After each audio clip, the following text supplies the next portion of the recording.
حسبي ربي جل الله۔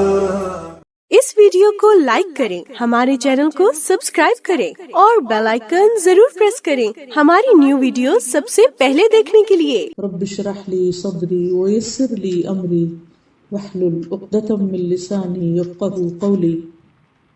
سبح اسم ربك الاعلى الذي خلق فسوى والذي قدر فهدى والذي اخرج المرعى فجعله غثاء احوى سنقرئك فلا تنسى الا ما شاء الله انه يعلم الجهر وما يخفى ونيسرك لليسرى فذكر ان نفعت الذكرى سيذكر من يخشى ويتجنبها الاشقى الذي يصلى النار الكبرى ثم لا يموت فيها ولا يحيا قد أفلح من تزكى وذكر اسم ربه فصلى بل تؤثرون الحياة الدنيا والآخرة خير وأبقى إن هذا لفي الصحف الأولى صحف إبراهيم وموسى۔ اپنے رب کے نام کی تسبیح کیجئے جو سب سے بلند ہے، وہ جس نے پیدا کیا پھر درست بنایا، اور وہ جس نے اندازہ ٹھہرایا، تقدیر مقرر کی، پھر ہدایت بخشی، وہ جس نے چارہ اگایا پھر اسے سیاہ کوڑا کرکٹ کر دیا۔ ہم ضرور تجھے پڑھائیں گے پھر آپ نہیں بھولیں گے مگر جو اللہ چاہے، یقیناً وہ کھلی بات کو جانتا ہے اور اس کو بھی جو چھپی ہوئی ہے، اور ہم آپ کو آسان راستے کے لیے سہولت دیں گے، سو آپ نصیحت کیجئے اگر نصیحت کرنا فائدہ دے۔ ان قریب نصیحت حاصل کرے گا جو ڈرتا ہے، اور اس سے علیحدہ رہے گا جو سب سے بڑا بد نصیب ہے، وہ جو بڑی آگ میں داخل ہوگا، پھر نہ وہ اس میں مرے گا نہ جیے گا۔ بے شک وہ کامیاب ہو گیا جو پاک ہوا اور اس نے اپنے رب کا نام یاد کیا پھر نماز پڑھی، بلکہ تم دنیا کی زندگی کو ترجیح دیتے ہو، حالانکہ آخرت کہیں بہتر اور زیادہ باقی رہنے والی ہے۔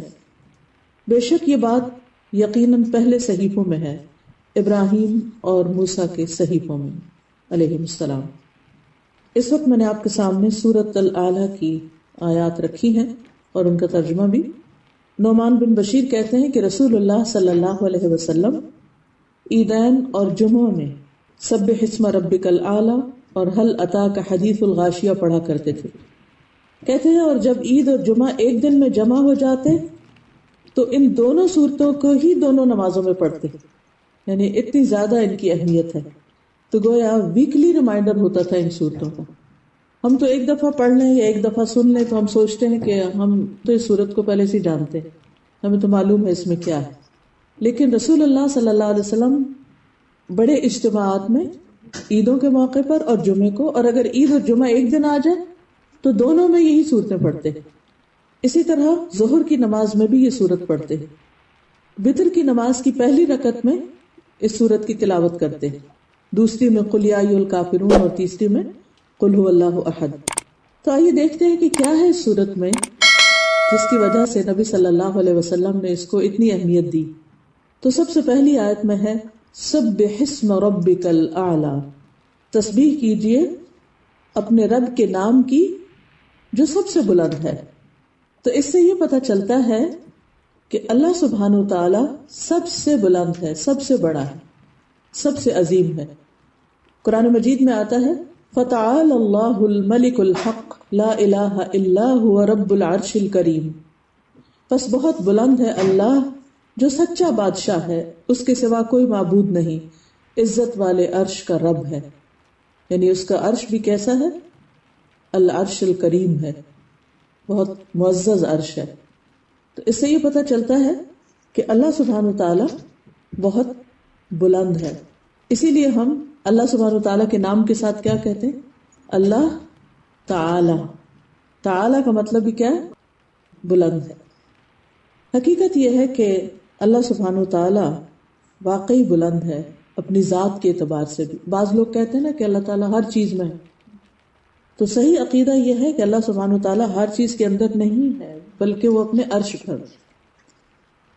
سورۃ طٰہٰ میں آتا ہے الرحمن علی العرش استویٰ، کہ رحمان عرش پر بلند ہوا، تمام مخلوقات سے بلند، کیونکہ عرش جو ہے وہ ساری مخلوقات سے زیادہ اونچا ہے اور رب اس کے اوپر ہے۔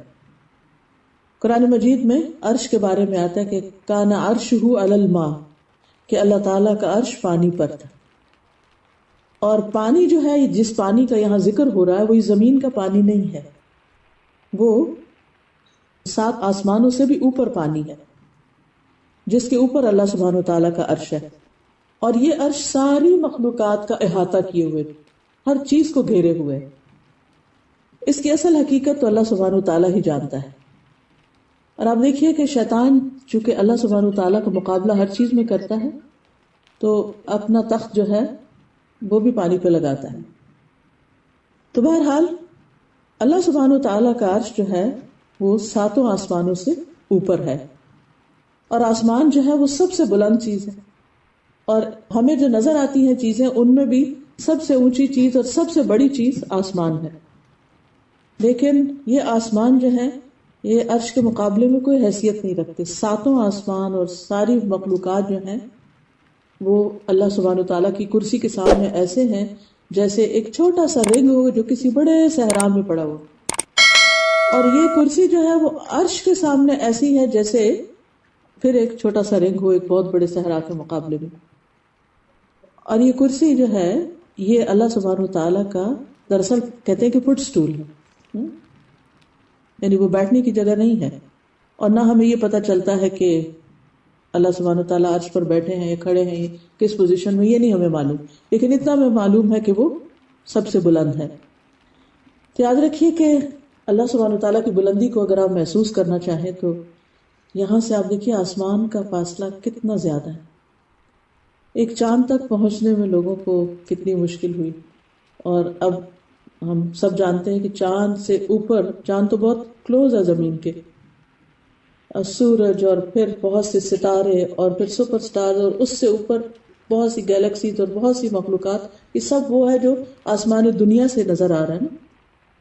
اور پھر ایک آسمان سے دوسرے آسمان تک کا فاصلہ 500 سال کے برابر، اور پھر ان 7 آسمانوں کے اوپر جنت ہے، جنت کے 100 درجے ہیں، اور ہر درجہ جو ہے ان 2 کے درمیان اتنا فاصلہ ہے جتنا زمین اور آسمان کے درمیان ہے۔ تو یہاں سے جو آسمان ہے اتنا اونچا صرف 1 درجہ، اور پھر 100 درجے آپ دیکھیے کہ کہاں پہنچیں گے۔ مسند احمد کی روایت میں آتا ہے رسول اللہ صلی اللہ علیہ وسلم نے فرمایا جنت میں 100 درجے ہیں، ہر 2 درجوں کے درمیان اتنا فاصلہ ہے جتنا کہ زمین اور آسمان کے درمیان کا فاصلہ ہے، اور فردوس اس کا اعلیٰ ترین درجہ ہے، اس سے جنت کی 4 نہریں نکلتی ہیں، اور اس کے اوپر عرش ہے۔ اور جب بھی تم اللہ سے سوال کرو تو جنت الفردوس کا سوال کرو، بلند ترین درجے کا۔ انسان کی نیچر ہے کہ وہ دنیا میں بھی بلند مقام اور بلند جگہیں اور بلند چیزوں کا شوق رکھتا ہے، اونچا جانا چاہتا ہے، لیکن جنت کی تو بات ہی کیا ہے کہ پھر اس میں بھی اتنے درجے۔ پھر آپ دیکھیے کہ 7ویں آسمان اور عرش کے بیچ میں جو جنت، اور پھر اس کے بعد کہتے ہیں کہ جو عرش تک کا فاصلہ ہے اس میں 70,000 حجاب ہیں، پھر اس کے بعد عرش آتا ہے۔ تو کتنا بلند، یعنی انسان کی عقل جواب دے جاتی۔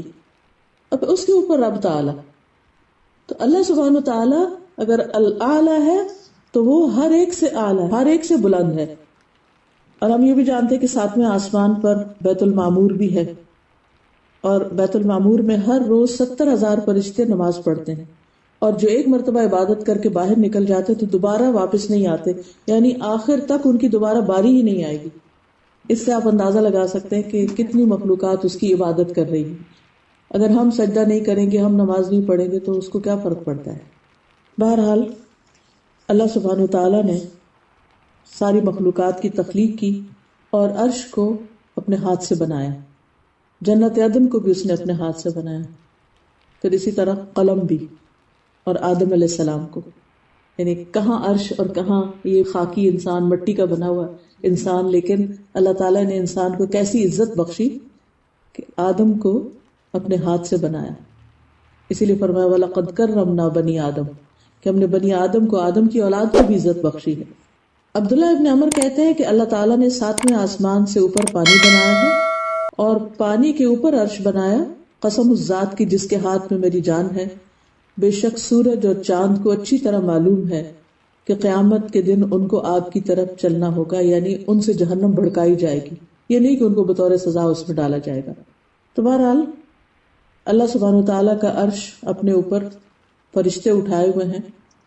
قرآن مجید میں آتا ہے کہ قیامت کے دن اس کو 8 اپنے اوپر اٹھائے ہوئے ہیں. وہ فرشتوں کی 8 صفیں ہیں یا ان کی تعداد 8 ہے، اللہ ہی کو معلوم ہے، لیکن ایک ایک فرشتہ اتنا بڑا ہے کہ اس کے کانوں کی لو سے اس کے کندھے کا فاصلہ جو ہے وہ 700 سال کی مسافت جتنا ہے، یعنی اس سے بھی زیادہ جتنا زمین اور آسمان کے درمیان کا فاصلہ ہے.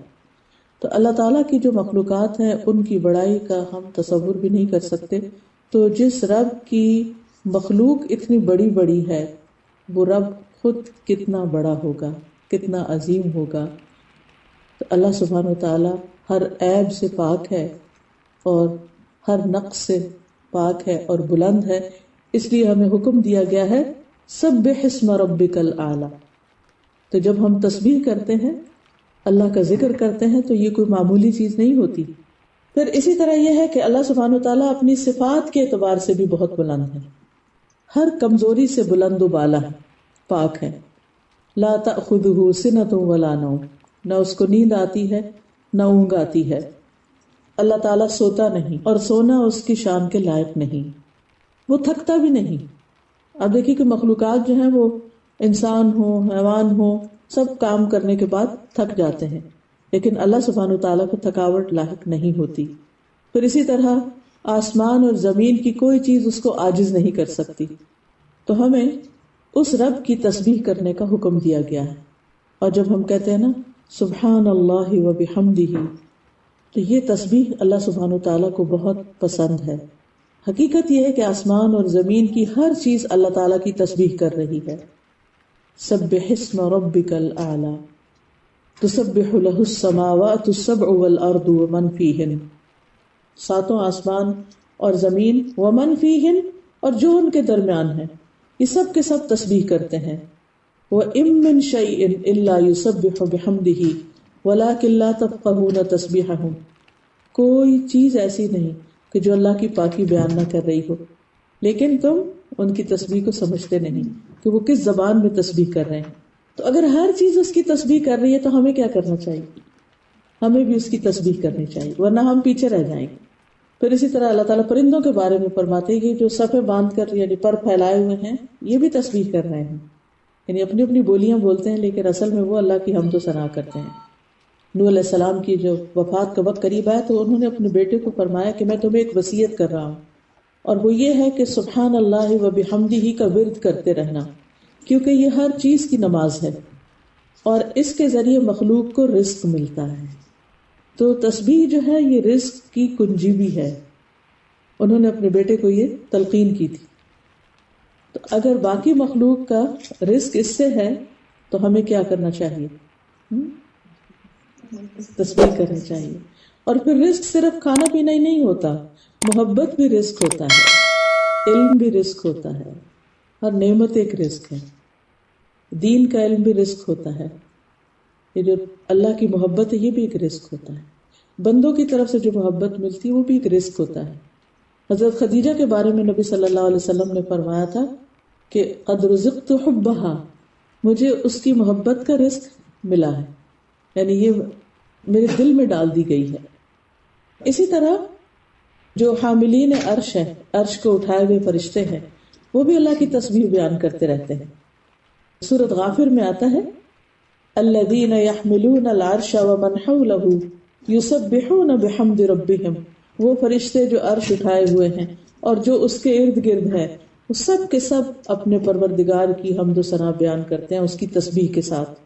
قیامت کے دن بھی فرشتے اللہ کی تسبیح کر رہے ہوں گے. اور ویسے بھی آپ کو معلوم ہے کہ جب آدم علیہ السلام کی پیدائش کا ذکر کیا اللہ سبحانہ تعالیٰ نے فرشتوں کے سامنے، تو انہوں نے یہی بتایا تھا کہ وَنَحْنُ نُسَبِّحُ بِحَمْدِكَ وَنُقَدِّسُ لَكَ۔ سورۃ الزمر میں آتا ہے وَتَرَى الْمَلَائِكَةَ حَافِّينَ مِنْ حَوْلِ الْعَرْشِ يُسَبِّحُونَ بِحَمْدِ رَبِّهِمْ۔ اس دن آپ دیکھیں گے کہ فرشتے عرش کے گرد حلقہ بنائے ہوئے ہیں، سرکل میں ہیں، جیسے طواف ہوتا ہے نا، اپنے پروردگار کی تعریف کے ساتھ اس کی تسبیح کر رہے ہوں گے۔ اب بھی کر رہے ہیں، قیامت کے دن بھی کر رہے ہوں گے۔ آج تو ہم نہیں دیکھ سکتے، لیکن قیامت کے دن اللہ سبحانہ وتعالیٰ فرماتے ہیں وہ ترا، اور تم دیکھو گے کہ فرشتے تسبیح کر رہے ہیں، کیا منظر ہوگا وہ۔ نبی صلی اللہ علیہ وسلم بھی کثرت کے ساتھ اللہ سبحانہ وتعالیٰ کی تسبیح کیا کرتے تھے اور کثرت سے یہ کلمات پڑھتے تھے، سبحان اللہ و بحمدہ، استغفر اللہ و اتوب الیہ۔ اور آپ کو اس بات کا حکم بھی دیا گیا تھا، اذا جاء نصر اللہ والفتح ورأیت الناس يدخلون فی دین اللہ افواجا فسبح بحمد ربک، یعنی انہی الفاظ کے ساتھ حکم ہوا، فسبح بحمد ربک، اپنے رب کی حمد تعریف کے ساتھ اس کی تسبیح بیان کیجئے، واستغفروا، اور اس سے بخشش مانگی، انہ کان توابا۔ اسی طرح اللہ سبحانہ وتعالیٰ کا پسندیدہ کلام وہ ہے جس میں اس کی تسبیح بیان کی جائے، اور یہ کلام اللہ تعالیٰ کو بہت ہی پیارا ہے جو ہم ہاتھ باندھ کے نماز کے شروع میں پڑھتے ہیں، سبحانک اللہم و بحمدک وتبارک اسمک وتعالی جدک ولا الہ غیرک۔ اے اللہ تو پاک ہے اپنی تعریف کے ساتھ، تیرا نام بڑا ہی برکت والا ہے، یعنی اللہ لفظ جو ہے بہت برکت والا ہے، اور جب ہم بسم اللہ کہتے ہیں جس بھی چیز پر برکت ہوتی ہے اس کام میں، تیری بزرگی بلند و برتر ہے، تیرے علاوہ کوئی الہ نہیں ہے۔ اسی طرح اللہ سبحانہ وتعالیٰ کے کوئی شخص قریب ہونا چاہے تو تسبیح سے بڑھ کر کوئی چیز نہیں، اور اللہ تعالیٰ کے ہاں فضیلت اور مقام پانا چاہے تو اس کے لیے بھی تسبیح بہترین ہے۔ رسول اللہ صلی اللہ علیہ وسلم نے فرمایا، تم لوگ اللہ کی عظمت کا جو ذکر کرتے ہو، یعنی تسبیح، تحلیل، حمد کے الفاظ جو کہتے ہو، وہ عرش کے ارد گرد چکر لگاتے ہیں۔ یعنی جب ہم کہتے ہیں نا سبحان اللہ و بحمدہ، سبحان اللہ و بحمدہ، تو یہ الفاظ یہاں نہیں رہتے، یہ الفاظ عرش تک پہنچتے ہیں اور اس کے ارد گرد پھر یہ چکر لگاتے ہیں۔ ان کلمات کی ایسی بھنبھناہٹ ہوتی ہے جیسے شہد کی مکھیوں کی بھنبھناہٹ ہوتی ہے۔ وہ کلمات اپنے ذکر کرنے والے کی اللہ کے ہاں یاد دلاتے ہیں۔ کیا تم میں سے کوئی یہ نہیں چاہتا کہ اس کے لیے کوئی ایسا ہو یا ہمیشہ اللہ کے ہاں اس کی یاد دلائی جاتی رہے؟ یعنی فاذکرونی اذکرکم، تم مجھے یاد کرو میں تمہیں یاد کروں گا۔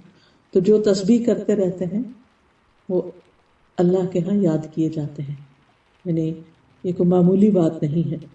اسی طرح انسان کے اوپر مختلف کیفیات گزرتی ہیں، کبھی خوشی کا احساس ہوتا ہے، کبھی غم، کبھی دل گھٹتا ہے، کبھی کسی چیز سے بہت دل تنگ پڑتا ہے، ڈپریشن ہونے لگتا ہے، گھٹن ہونے لگتی ہے، تو اس کا علاج بھی تسبیح بتایا گیا ہے، اور خصوصاً لوگوں کی باتوں سے اگر پریشانی ہو۔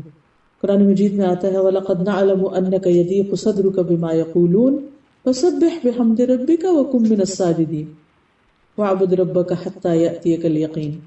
بلا شبہ ہم جانتے ہیں کہ آپ کا سینہ اس سے تنگ ہوتا ہے، یعنی آپ کا دل گھٹتا ہے جو لوگ باتیں کرتے ہیں، بما یقولون، تو آپ کیا کیجئے؟ ان کا جواب دیجئے نہیں، فسبح بحمد ربک، اپنے رب کی حمد کے ساتھ تسبیح بیان کیجئے اور سجدہ کرنے والوں میں سے ہو جائیے، اور اپنے رب کی عبادت کیجئے یہاں تک کہ آپ کے پاس یقین یعنی موت آ جائے، یعنی مرتے دم تک اللہ کی تسبیح بیان کرتے رہے۔ اسی طرح کبھی انسان پریشانی، خوف یا ڈر کا شکار ہوتا ہے، اس وقت بھی تسبیح پڑھنا فائدہ دیتا ہے۔ رسول اللہ صلی اللہ علیہ وسلم نے فرمایا، جو شخص رات سے خوف کھائے کہ وہ اسے پریشان کرے گی، یا مال خرچ کرنے سے بخل کرے، یعنی دینا چاہتا ہے نہیں بھی چاہتا، یعنی دل کی تنگی ہے کچھ، یا دشمن سے مقابلہ کرنے سے ڈر جائے، تو اسے چاہیے کہ وہ اس قول کی کثرت کر دے، سبحان اللہ و بحمدہ، سبحان اللہ و بحمدہ، تو اس کا ڈر خوف نکل جائے گا، اس کی پریشانی دور ہو جائے گی، کیونکہ یہ اللہ کے نزدیک سونے کا پہاڑ اللہ کے راستے میں خرچ کرنے سے زیادہ محبوب ہے۔ یعنی ہم میں سے کون ہے جو سونے کا پہاڑ خرچ کرے؟ اور جب سے ہمیں اللہ نے سونا چاندی دیا ہے، عموماً لڑکیوں کو شادی کے بعد زیادہ، تو ہم نے کتنا خرچ کر دیا ہوگا اللہ کے راستے میں۔ زکوٰۃ نکالتے ہوئے ہمیں تو مشکل ہوتی ہے، کیونکہ خواتین اکثر یہ مسئلہ پوچھتی ہیں کہ ہمارے شوہر ہمیں اتنا نہیں دیتے کہ ہم اپنی زکوٰۃ دے سکیں، اور پھر ہم کیا کریں، زیور تو بہت ڈال دیا گیا، تو میں انہیں کہتی ہوں کہ اسی میں سے دے دیں، تو کہتے ہیں اس طرح تو وہ ختم ہو جائے گا. تو ہمیں ختم ہونے کا ڈر ہوتا ہے، جانے کا ڈر ہوتا ہے، وہ تو فرض ہے، صدقہ کہاں سے کریں گے؟ لیکن صحابیات بہرحال کیا کرتی تھیں. ایک عید کے موقع پر نبی صلی اللہ علیہ وسلم نے الگ سے ان کو کچھ تلقین کی تھی، تو آپ صلی اللہ علیہ وسلم نے ان کو صدقہ کرنے کا بھی حکم دیا تھا. تو ہر عورت کچھ نہ کچھ اپنے زیورات میں سے، عید کے دن تو بہت کچھ پہنا ہوا بھی ہوتا ہے زیب و زینت کے لیے، تو کوئی اپنی بالی، کوئی اپنی انگوٹھی، کوئی چوڑی، کوئی کچھ نہ کچھ ڈال رہی تھی. اللہ ہمیں بھی توفیق دے کہ اللہ کے راستے میں کچھ کیا کریں. تو بہرحال اگر نہیں کرنے کی توفیق ہوتی تو کم از کم تسبیح کر لیا کریں، تو بہت آسان ہے، کیونکہ زبان سے کوئی کام کرنا تو مشکل نہیں ہونا چاہیے. پھر اسی طرح ہر صبح ہمارے ہر جوڑ پہ صدقہ واجب ہو جاتا ہے، ہر جوڑ پہ جان کا صدقہ. تو اس کے لیے بھی سبحان اللہ کہنا صدقہ ہے، الحمدللہ کہنا، لا الہ الا اللہ کہنا، اللہ اکبر کہنا، نیکی کا حکم دینا، برائی سے روکنا. تو تسبیح کرنا جو ہے یہ ہر حال میں فائدہ دیتا ہے. تسبیح جب انسان کرتا ہے تو زمین و آسمان کے درمیان کی فضا بھر جاتی ہے. پھر اسی طرح جس نے سورج طلوع ہونے سے پہلے اور غروب ہونے سے پہلے 100 بار سبحان اللہ کہا تو اس کے لیے 100 اونٹ خرچ کرنے سے بہتر ہے. پھر اسی طرح وہ حدیث تو سب نے سن رکھی ہوگی، 2 کلمے ہیں، زبان پہ بڑے ہلکے ہیں، میزان میں بہت بھاری ہیں، رحمان کو بہت پیارے ہیں، اور وہ ہے سبحان اللہ و بحمدہ سبحان اللہ العظیم. پھر اسی طرح 3 دفعہ صبح پڑھنا سبحان اللہ و بحمدہ عدد خلقہ ورضا نفسہ وزنۃ عرشہ ومداد کلماتہ. تو یہ یعنی بہت زیادہ لمبا وقت اگر ہم ذکر اذکار میں نہیں گزارتے تو یہ 3 دفعہ پڑھنا بھی اس سب سے زیادہ بھاری ہو جاتا ہے. پھر اسی طرح آگ سے بچاؤ کا ذریعہ بھی ہے تسبیح. پھر جنت میں درخت لگتے ہیں تسبیحات پڑھنے سے. تو تسبیح تو کسی وقت بھی کی جا سکتی ہے، لیکن خاص طور پر صبح شام کرنے کا قرآن مجید میں ذکر آیا ہے. یا ایھا الذین آمنوا اذکروا اللہ ذکرا کثیرا وسبحوہ بکرۃ واصیلا. اے ایمان والو، اللہ کو بکثرت یاد کرو اور صبح شام اس کی تسبیح کیا کرو. اگر ہو سکے تو صبح سورج نکلنے سے پہلے 100 بار سبحان اللہ یا سبحان اللہ و بحمدہ، اور عصر کے وقت، عصر کی نماز کے بعد خاص طور پر، اور خصوصاً سورج طلوع ہونے کے قریب جو ہے اس کا بہت فائدہ ہے، کیونکہ اس وقت اللہ کی سب مخلوق جو ہے وہ اللہ کی تسبیح کر رہی ہوتی ہے، جس پہ بھی وہ سورج نکل رہا ہوتا ہے. نماز کے آغاز میں تو ہم خیر پڑھتے ہی ہیں سبحانک اللہم و بحمدک. رکوع اور سجدے میں بھی تسبیح رکھی گئی ہے، سبحان ربی الاعلی اور سبحان ربی العظیم. رکوع میں سبحان ربی العظیم اور سجدے میں. پھر نماز کے بعد 33 بار سبحان اللہ، اور پھر الحمدللہ اور اللہ اکبر. سوتے وقت بھی، کیونکہ سوتے وقت انسان اگر پڑھتا ہے تو دن بھر کی تھکاوٹ اتر جاتی اور انسان کو نیند اچھی آتی. پھر اسی طرح نبی صلی اللہ علیہ وسلم کو جب تک نیند نہیں آتی تھی آپ سبحان اللہ سبحان ربی پڑھتے رہتے تھے. آپ کی خادم ہے ربیہ، وہ کہتے ہیں کہ میں دن بھر آپ کی خدمت کرتا تھا، جب رات آتی تو آپ کے دروازے کے پاس سوتا تھا کہ شاید آپ کو کوئی کام ہو تو میں حاضر ہو سکوں. تو میں ہمیشہ سنتا کہ آپ یہ پڑھ رہے ہیں سبحان اللہ سبحان اللہ سبحان اللہ، یعنی پڑھتے پھر آپ سو جاتے تھے. یا وہ کہتے ہیں یہاں تک کہ میں تھک جاتا، میری نیند مجھ پہ غالب آ جاتی تھی، لیکن آپ اس کو پڑھ رہے ہوتے تھے. پھر اسی طرح قرآن مجید پڑھتے ہوئے جب کوئی ایسی آیت آتی جس میں اللہ تعالیٰ کی پاکیزگی بیان کی گئی ہے، جیسے اگر یہ آیت آتی ہے سبح اسم ربک الاعلی، تو ہمیں کیا پڑھنا چاہیے؟ سبحان ربی الاعلی. اسی طرح بجلی کڑکنے کے وقت، پھر جب اوپر سے نیچے اتر رہے ہوں، سیڑھیاں اتر رہے ہوں، یا ویسے ہی یعنی کسی اسٹیپ پر ہوں اور نیچے کی طرف جا رہے ہیں، اس وقت بھی خاص طور پر سبحان اللہ پڑھنا. اوپر جاتے ہوئے اللہ اکبر اور نیچے جاتے ہوئے سبحان اللہ. تو سبح اسم ربک الاعلی، کیوں اللہ کی تسبیح؟ نمبر 1 کہ وہ الاعلی ہے، سب سے بلند، جیسے میں نے عرض کیا کہ اللہ سبحانہ وتعالیٰ اپنے عرش پر بلند ہے ذاتی اعتبار سے بھی، پھر اس کا نام پاک ہے، پھر اس کی صفات بلند ہے، ہر خوبی میں ہر صفت میں پرفیکٹ ہے. پھر یہ کہ ساری مخلوق اس کی تسبیح کر رہی ہے. لیکن جو یہاں اور وجوہات بتائی گئی ہیں وہ کیا ہے؟ الذی خلق فسوی، کہ جس نے پیدا کیا، بنایا اور پھر بالکل ہموار بنایا. اب دیکھیے کہ اگر ہماری اسکن اتار دی جائے تو نیچے کتنا ان ایون ہو سب کچھ، لیکن کس طرح وہ بالکل ہموار بنائے، یعنی ہڈیاں بھی ہیں لیکن اس طرح ان کی آس پاس پیڈنگ کر دی گئی ہے کہ جس کی وجہ سے ہمارا سارا جسم بالکل فیس اور باقی ملائم سیدھا ہے. الذی خلق فسوی والذی قدر فہدی. وہ جس نے تقدیر مقرر کی، پھر راہ دکھائی، یعنی ہر انسان کو ہدایت دی۔ ہدایت دو طرح کی ہوتی ہے، ایک تو ہدایت ارشاد ہوتی ہے اور ایک ہدایت توفیق ہوتی ہے، یعنی ایک تو انسان کو نالج ملتا ہے اور دوسرا اس پر عمل کی توفیق۔ پھر اسی طرح اللہ سبحانہ وتعالیٰ نے نہ صرف یہ کہ انسان کو پیدا کیا بلکہ اس کے ساتھ ساتھ دیگر مخلوقات کو بھی انسان کے فائدے کے لیے پیدا کیا۔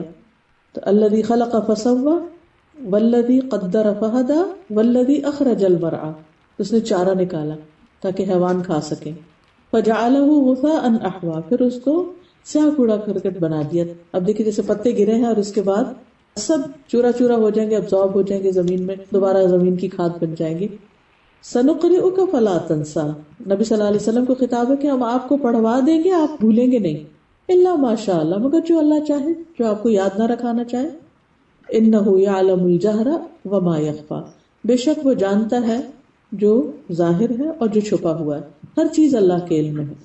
اور کیوں نہ جانے گا، الا یعلم من خلق، کیا وہی نہیں جانے گا جس نے پیدا کیا، وہو اللطیف الخبیر، اور وہ بہت باریک بین اور خبر رکھنے والا ہے۔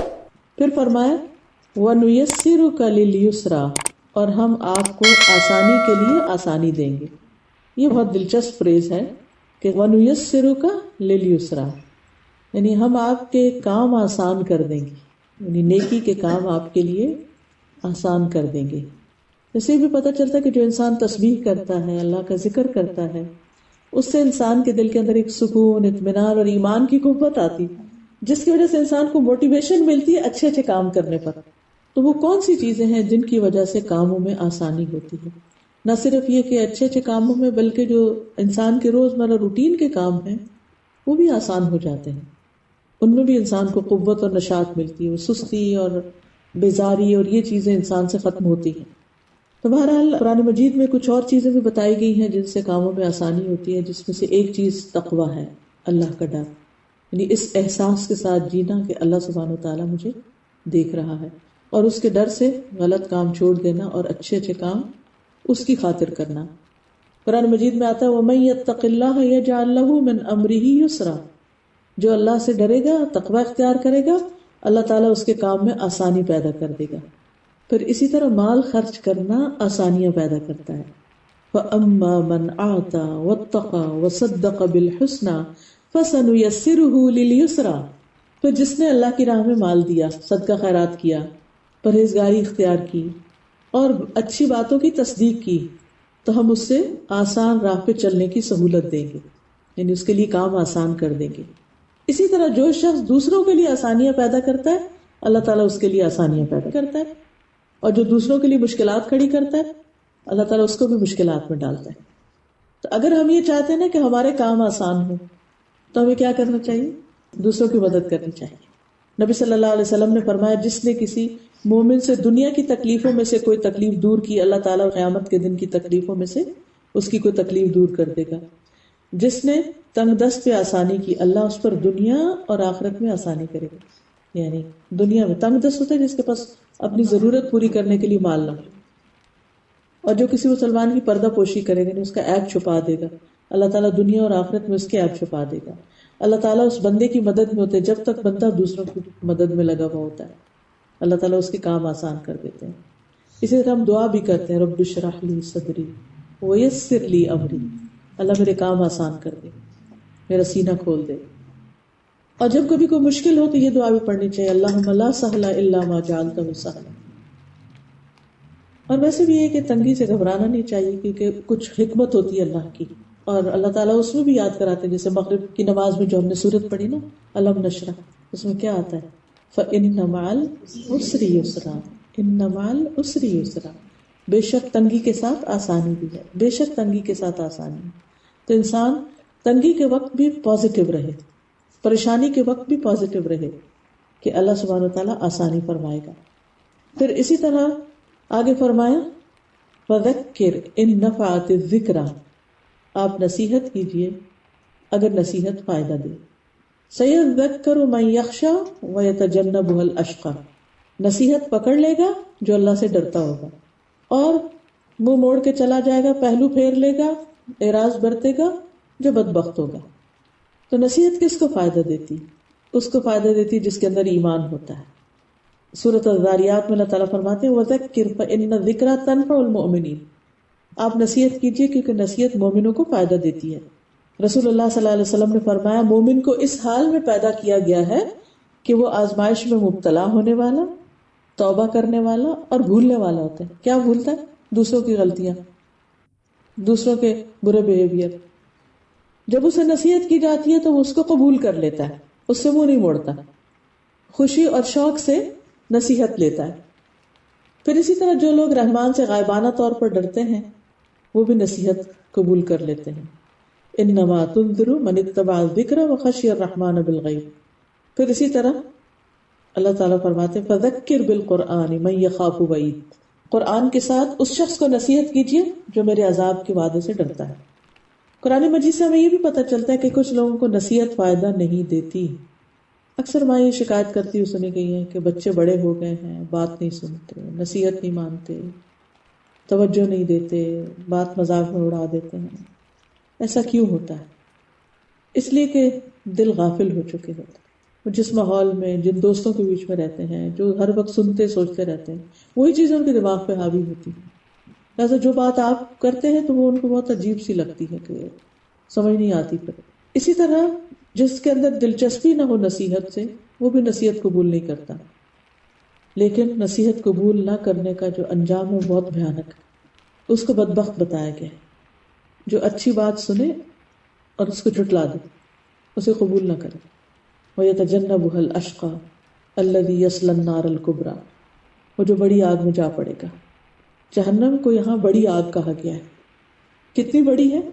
حدیث میں آتا ہے جہنم کو قیامت کے دن لایا جائے گا جس کی 70,000 لگامیں ہوں گی، اور ایک لگام کو 70,000 فرشتے پکڑے ہوئے کھینچ رہے ہوں گے۔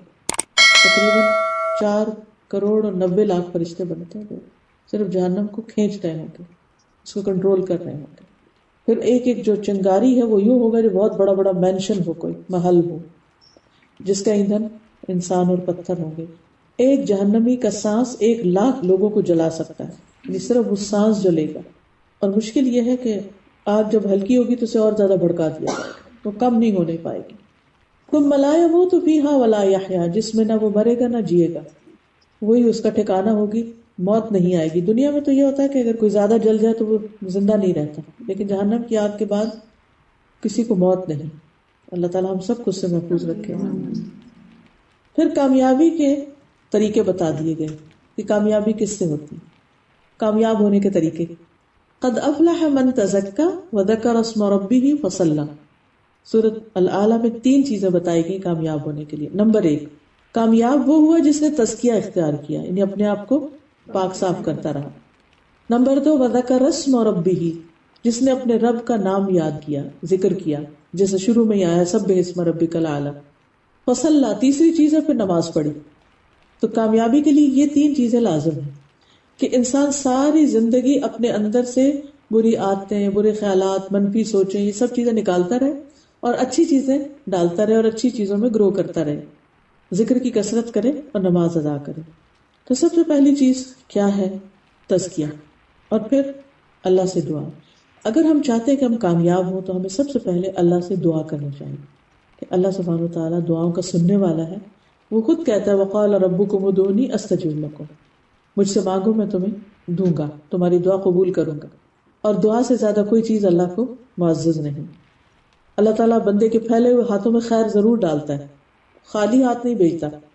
پھر اسی طرح یہ ہے کہ انسان ذکر کرے یا تسبیح کرے یا جو بھی نیک کام کرے ان کو چھپا کر کرے، ریاکاری نہ کرے، دکھاوا نہ کرے، ان کا بہت اشتہار نہ دے۔ نبی صلی اللہ علیہ وسلم نے فرمایا جو شخص اپنے نیک عمل کو چھپانے کی طاقت رکھتا ہے اسے چاہیے کہ وہ ایسا ہی کرے۔ کچھ چیزیں تو چھپی نہیں رہتی، لیکن کچھ چیزیں انسان چھپا سکتا ہے۔ کہتے ہیں کہ اپنے نیک عمل ایسے چھپاؤ جیسے تم اپنے عیب چھپاتے ہو، یعنی جس طرح انسان اپنی کوئی غلط عادت یا غلط چیز جو ہے وہ کسی کے سامنے نہیں کرنا چاہتا، تو نیک عمل اس طرح چھپانا چاہیے۔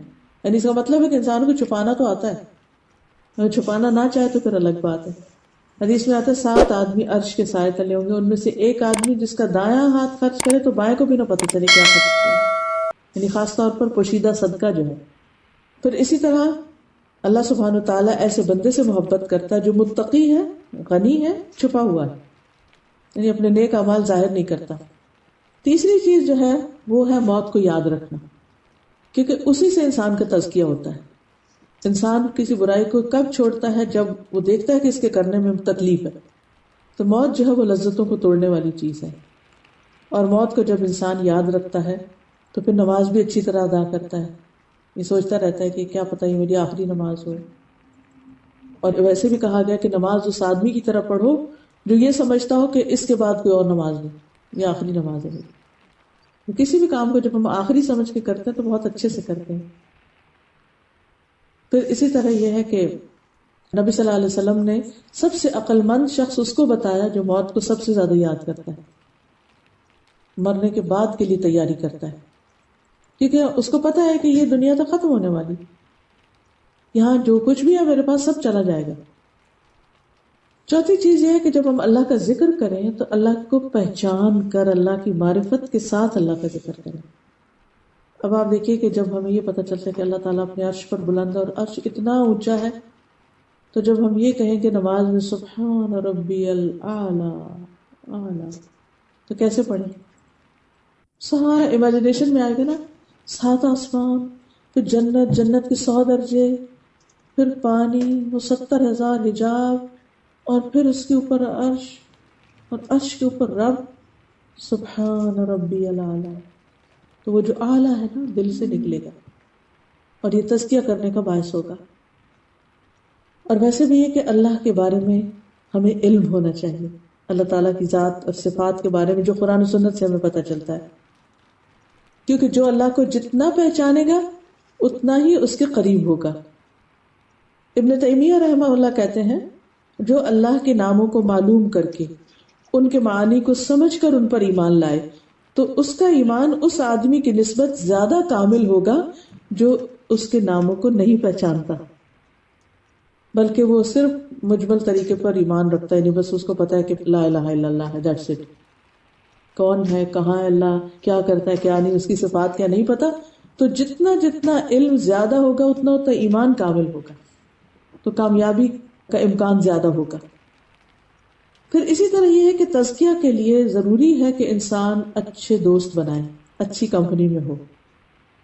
اب دیکھیے کہ ہر وقت آپ اکیلے تھوڑی رہ سکتے ہیں، آپ کو لوگوں کے بیچ میں تو رہنا پڑتا ہے، لیکن اگر آپ ایسے لوگوں کے بیچ میں رہتے ہیں بہت ہی منفی سوچ رکھتے ہیں، ہر ایک کے بارے میں برا سوچتے ہیں، غیبت کرتے ہیں، چغلی کرتے ہیں، مذاق اڑاتے ہیں، لوگوں کے نام رکھتے ہیں، کسی کو کسی طرح اس کے پیچھے برا بھلا کہہ رہے ہوتے ہیں، کسی کو کسی طرح، تو ایسی صورت میں انسان کو ہمیشہ اپنی کمپنی کو واچ کرنا چاہیے کہ وہ کن لوگوں کے بیچ میں اٹھتا بیٹھتا ہے، کیونکہ یہ ہو نہیں سکتا کہ ان کا رنگ اس پہ نہ چڑھے۔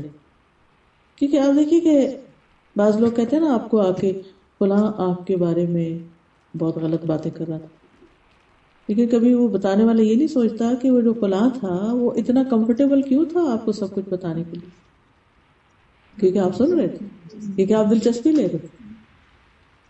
تو یہ بیچ والا تو زیادہ مجرم ہے، ادھر سے بھی سن لی اور ادھر بھی لا کے پہنچا دی، چغلی کر کے لڑائی ڈلوا دی۔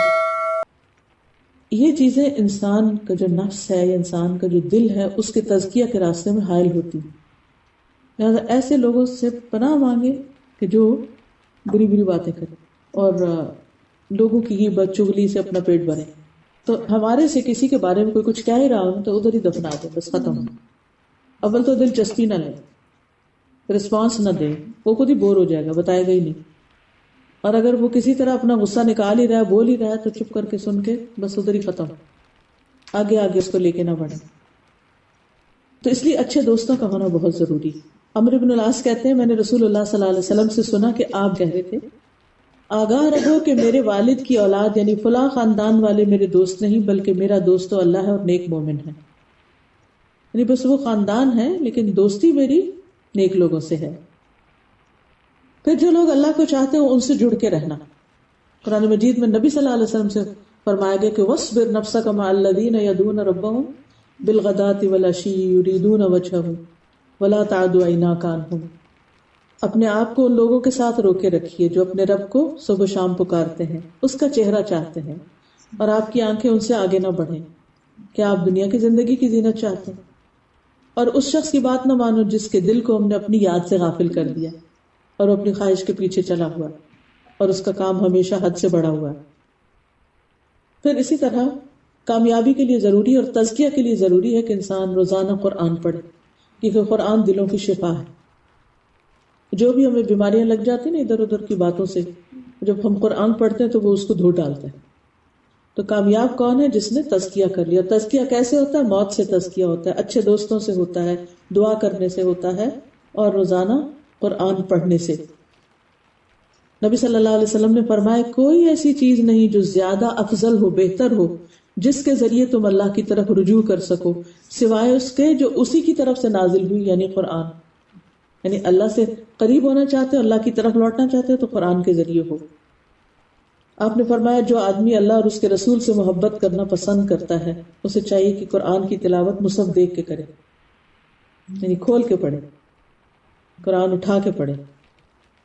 اور جو لوگ قرآن پڑھتے ہیں وہ اللہ کے خاص بندے ہوتے ہیں، اہل اللہ ہوتے ہیں، ایک ایک حرف کا اجر.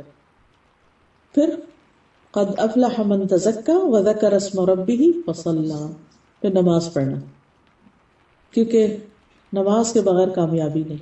قد افلح المؤمنون الذین هم فی صلاتهم خاشعون، کیونکہ نماز جو ہے وہ اللہ سے سرگوشی کا موقع ہے، اللہ سے قرب کا ذریعہ ہے. جب انسان نماز پڑھتا ہے تو اللہ کا چہرہ سامنے ہوتا ہے، ہم دیکھ نہیں سکتے لیکن وہ ہمارے بالکل سامنے ہوتا ہے.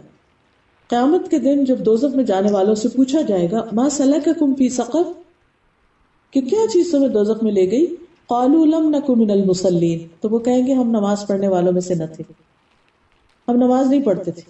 ولم نک نطعم المسکین، اور ہم مسکین کو کھانا نہیں کھلاتے تھے، بھوکے کو کھانا نہیں کھلاتے تھے. وَكُنَّا نَخُوضُ مَعَ الْخَائِضِينَ، اور بحثیں کرنے والوں کے ساتھ مل کے بحث مباحثے کرتے تھے. ہر وقت لڑائی جھگڑے بحث مباحثے، ہر چیز کے اندر آرگیومنٹس کرنا کرانا کچھ نہیں. بل تؤثرون الحیات الدنیا والآخرۃ خیر وابقیٰ، بلکہ تم دنیا کی زندگی کو ترجیح دیتے ہو حالانکہ آخرت بہتر بھی ہے اور ہمیشہ باقی رہنے والی بھی ہے. یاد رکھیے کہ آخرت کے مقابلے میں دنیا بس ایسے ہی ہے جیسے ایک مسافر ہو، کسی جگہ تھوڑا سا رکے اور پھر آگے، جیسے کسی اسٹیشن پر رکتا ہے اور پھر چائے کا کپ لیتا ہے اور پھر آگے چل پڑتا ہے. بس اتنی سی دیر ہے دنیا میں، پھر اس کے بعد آگے کا سفر ہے جو ہمیشہ ہمیشہ کا ہے. وما هذه الحیات الدنیا الا لہو ولعب وان الدار الآخرۃ لہی الحیوان لو کانوا یعلمون. یہ دنیا کی زندگی کھیل تماشے کے سوا کچھ نہیں، اور بے شک آخرت کا گھر یقیناً وہی اصل زندگی ہے. کاش لوگ جانتے ہوتے کہ زندگی جب شروع ہوگی. ابھی تو ہم ایک بیچ میں انٹرم پیریڈ میں ہیں، درمیانی وقفہ ہے، کچھ کام کرنے کے لیے ہمیں ٹیسٹنگ کے لیے بھیجا گیا ہے کہ ہم کیا پروو کرتے ہیں کہ ہم کیسے ہیں. نبی صلی اللہ علیہ وسلم نے فرمایا اللہ کی قسم دنیا آخرت کے مقابلے میں اس طرح جس طرح تم میں سے کوئی آدمی اپنی انگلی اس دریا میں ڈال دے اور پھر دیکھے کتنا پانی لگا ہے. اس دنیا سے انسان بس صرف اتنا ہی لے سکتا ہے میکسیمم، آخرت کے مقابلے میں بہت ہی قلیل ہے. فما متاع الحیات الدنیا فی الآخرۃ الا قلیل، دنیا کی زندگی کا سامان آخرت کے مقابلے میں بہت تھوڑا ہے. تو وہ بھی آپ نے سنا ہوگا واقعہ کہ جس میں آپ نے فرمایا ایک بکری کا بچہ جو چھوٹے کانوں والا تھا اور مرا ہوا تھا، تو آپ نے اس کا کان پکڑ کے فرمایا تم میں سے کون ایک درہم میں لے گا؟ تو لوگ حیران انہوں نے کہا کہ ہم تو ویسے بھی نہیں لینا چاہیں گے، تو پیسے دے کے اس کو لیں گے.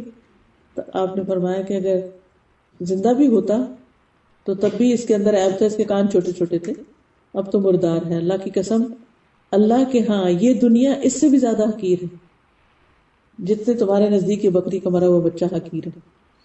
اللہ تعالیٰ کے نزدیک اس کی کوئی امپورٹنس نہیں جس کو تم سب کچھ سمجھتے ہو. تو بہرحال بل تؤثرون الحیات الدنیا والآخرۃ خیر وابقیٰ ان ھذا لفی الصحف الاولی صحف ابراہیم و موسیٰ. یہ تعلیمات پہلے صحیفوں میں بھی تھی، ابراہیم اور موسیٰ علیہ السلام کے صحیفوں میں. تو کامیابی کے لیے ضروری ہے کہ انسان اپنے اوپر ورک کرتا رہے، تزکیہ، کیونکہ سب سے زیادہ ہم خود اپنے آپ کو جانتے ہیں، کوئی اور ہمیں اتنا نہیں جانتا. اور دوسرا یہ کہ پھر اللہ کو یاد کرتا رہے، ذکر کرتا رہے، غفلت میں نہ رہے.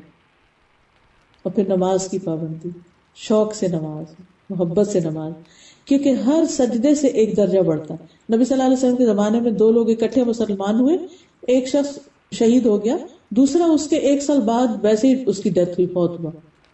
تو کسی نے خواب میں دیکھا کہ وہ جو بعد میں فوت ہوا ہے، حالانکہ وہ شہید نہیں مگر اس کے درجے زیادہ بلند، اس کا مقام زیادہ بلند ہے آخرت میں، یعنی اس کو خواب میں یہ دکھایا گیا۔